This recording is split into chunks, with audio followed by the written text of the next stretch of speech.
यो यात्रा यहाँबाट सुरु भएको छ। पूर्व पश्चिम राजमार्गको दलदलेलाई पछाडि छोडेर हामी लाग्दैछौँ नवलपुरको पहाडी क्षेत्रतर्फ, जहाँ 2वटा गाउँपालिका रहेका छन्, बोलिङटार र बौद्धिकाली। त्यसमा पनि हाम्रो यात्रा आज बोलिङटारसम्मको रहनेछ।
दलदले कुमसोत सडक खण्डमा हामी उकालोतर्फ लाग्दैछौँ।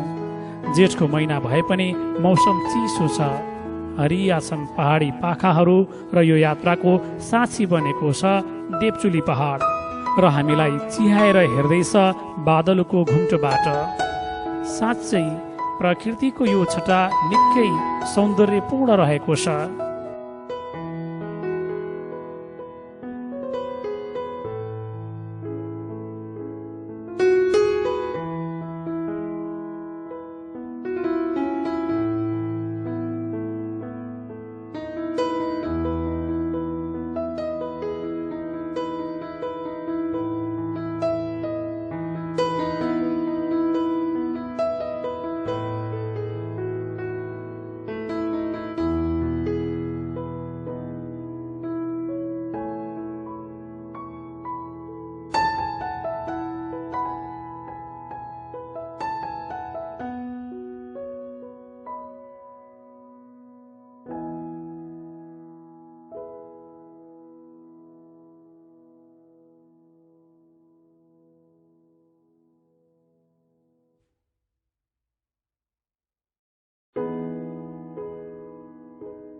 कुमसोत नजिकै पुग्न लाग्दा देवचुली पहाड अझै हाम्रो नजिक उभिएको भान हुन्छ।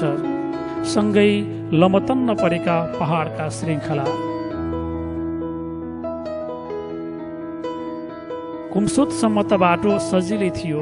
कालोपत्रे सडक तर अब कुम्सोतबाट कच्ची सडक प्रारम्भ हुन्छ।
केही कठिन यात्राको सङ्केत कच्ची सडक प्रवेश गर्ने बित्तिकै खसेको सानो पहिरोले गर्यो। यसलाई छिचोल्दै माथिबाट खसेका ढुङ्गाहरू छल्दै हामी अझै उकालोतर्फ सोझिँदै जान्छौँ।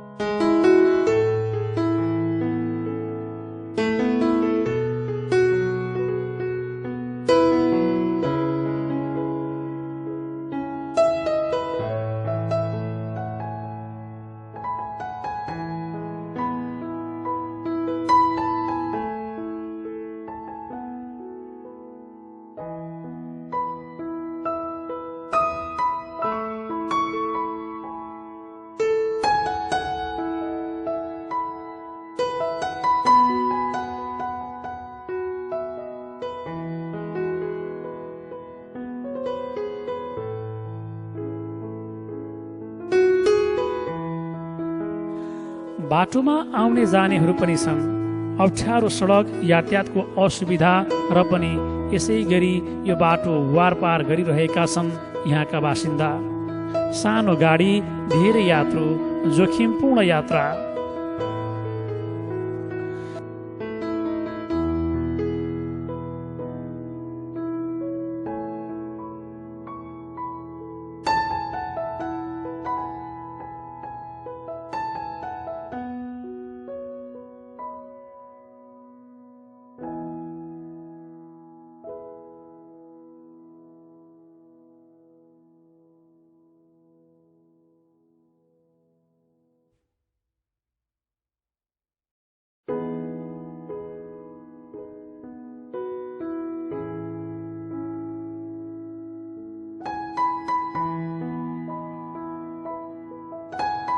धेरै वर्षसम्म यो बाटो यस्तै छ। अप्ठ्यारो चट्टानी सडक, कतै हिलो कतै पहिरो र पनि हामीलाई भने यो यात्रा रमाइलो लागेको छ। किनकि एक दुई पटक जाने आउनेहरूका लागि यो सडकको यात्रा रमाइलो लाग्छ नै।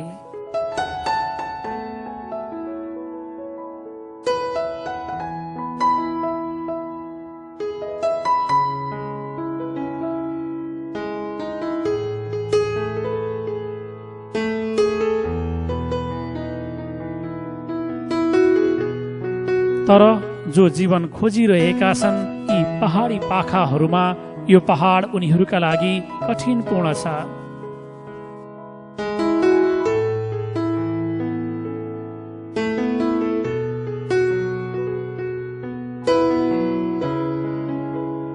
केही बेरमा हामी पोखरी पुग्छौँ। यहाँबाट देवचुली डाँडा झनै हाम्रो नजिक हुन्छ।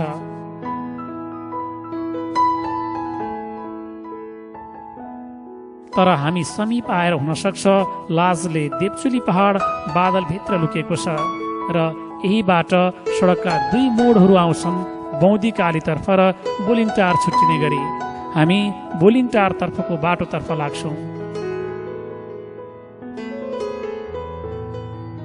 तल बोजा पोखरी गाउँ एकै रङमा सजिएको छ। माथि देवचुली पहाड बादलभित्रबाट लुकामारी खेल्दैछ।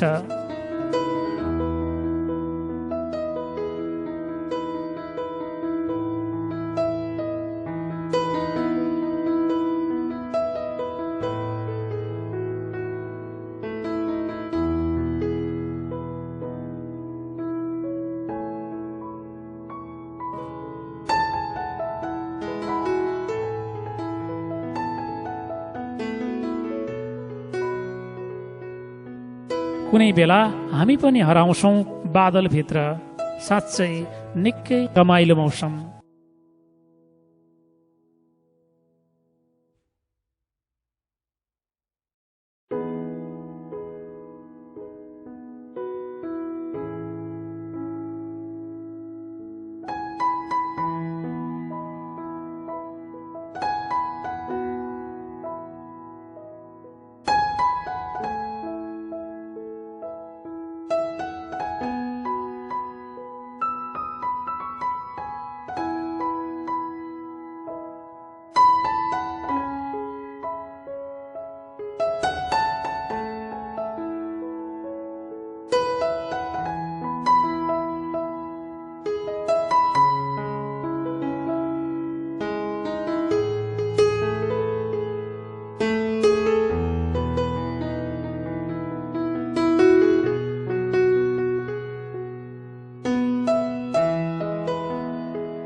यो सडक खण्ड निर्माणको क्रममा रहेको छ।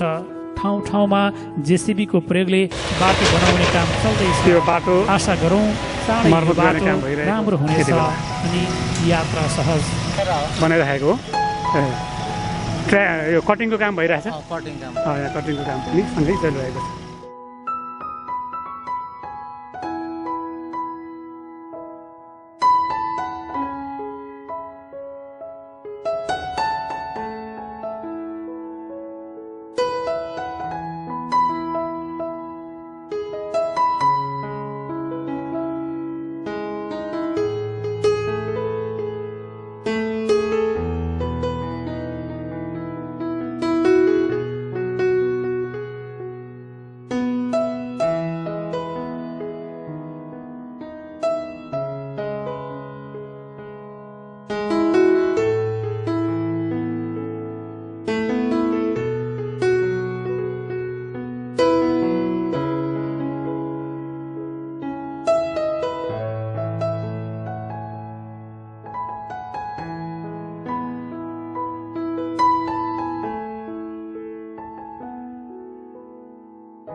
अर्खला गाउँ पुग्नै लाग्दा बाटो बन्द थियो।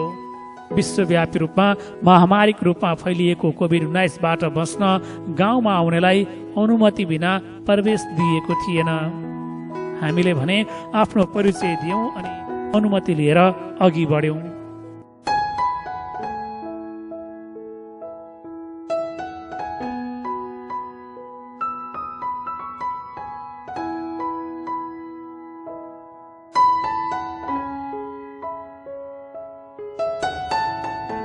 बाटोमा आउने जानेहरू भेटिन्थे।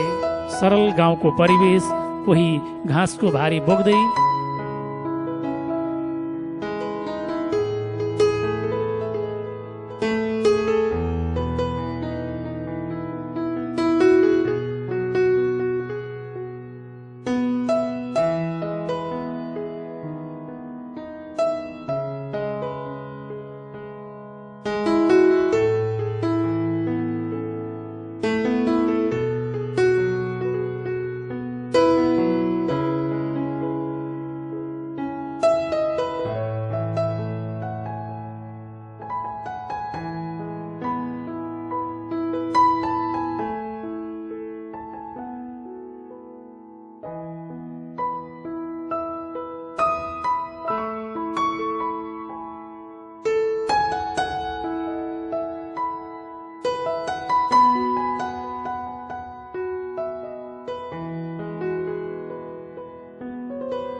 यस बीचमा हामीले केही गाउँहरूलाई छाड्यौं।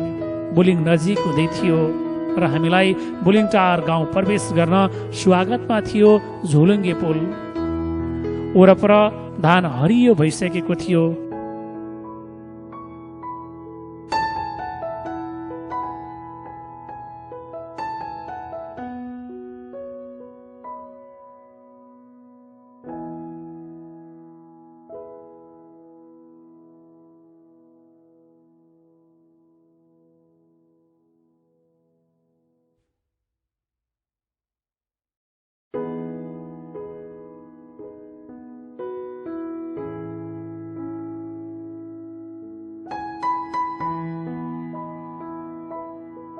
केही फाँटहरू हरिया थिए। गाउँ प्रवेश गरिरहँदा यी दृश्यहरू कैद भए हाम्रो क्यामेरामा।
यहाँको आशा र सम्भावना बोकेको कालीगण्डकी करिडोर निर्माणको क्रममा रहेको छ।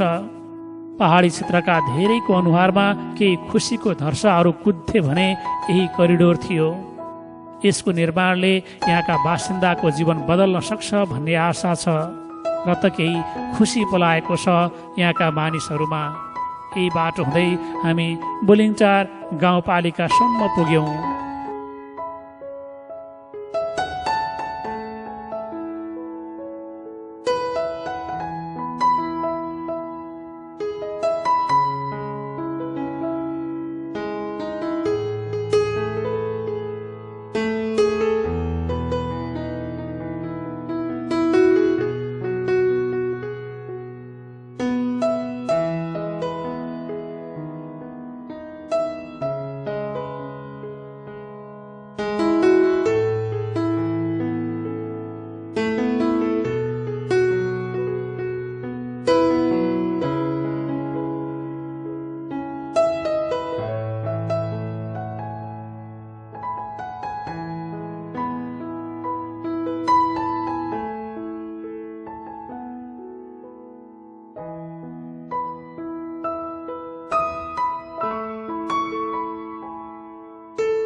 र थप केही दृश्यहरू यस्तो देखियो यहाँको।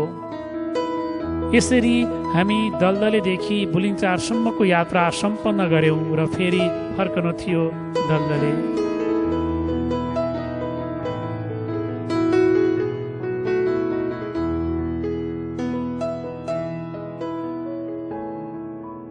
र हामी बुलिङको यात्रा सकेका छौँ र बुलिङबाट फर्किँदैछौँ। यसरी हामी